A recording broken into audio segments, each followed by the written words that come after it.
இந்தியாவின் number 1 dealer Vasanth and CoWIN ஆடி சிறப்பு தள்ளுபடி விற்பனை.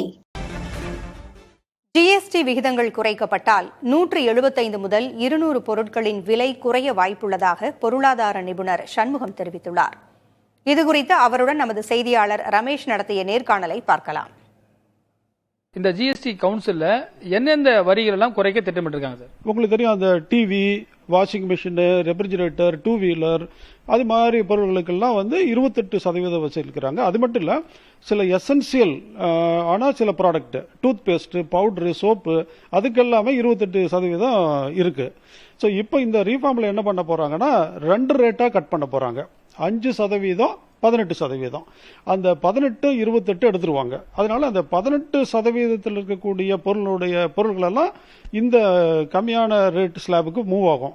5% குறையும். 28% இருக்கிறதெல்லாம் மேக்சிமம் 18% வரும். ஸோ அப்போ ஒரு 10% டெஃபினட்டா ஒவ்வொரு பொருளுக்கும் ரேட்டு குறைஞ்சிரும். ஸோ இதுதான் நடக்க போகுது. அதை தான் இன்னைக்கும் நாளைக்கும் ஜிஎஸ்டி கவுன்சில் டிஸ்கஸ் பண்ணிட்டு முடிவு பண்ணுவாங்க.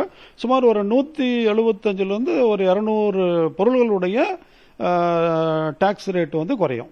ஸ்டேட்டுடைய ரெவன்யூ குறிப்பா இந்த ஜிஎஸ்டி தான் மத்திய மாநில அரசுகளுக்கு வருவாயா இருக்கு.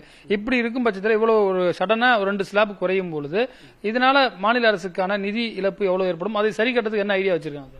இல்ல, பொதுவா ரேட் கட்டுனால 2 விதமான எஃபெக்ட் இருக்கும்.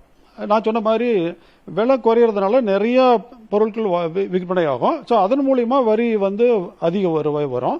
இன்னொன்று, சில பொருட்கள் கட் பண்றதுனாலையும் ரெவன்யூ லாஸ் இருக்கும். ஸோ 2 இருக்கும். ஆனால் 2 சேர்ந்து மொத்தமா நெட் லாஸ் என்ன அப்படிங்கிறது அது அப்புறம் தான் தெரியும். ஆனால் கால்குலேஷன் பண்ணும்போது சுமாரா சில பேர் ஆர்கியூ பண்றாங்க, ஸ்டேட்டுக்கு கொஞ்சம் வரி இழப்பு இருக்கும் அப்படிங்கிற ஒரு கணிப்பு இருக்கிறது. இந்தியாவின் number 1 dealer Vasanth and CoWIN ஆடி சிறப்பு தள்ளுபடி விற்பனை.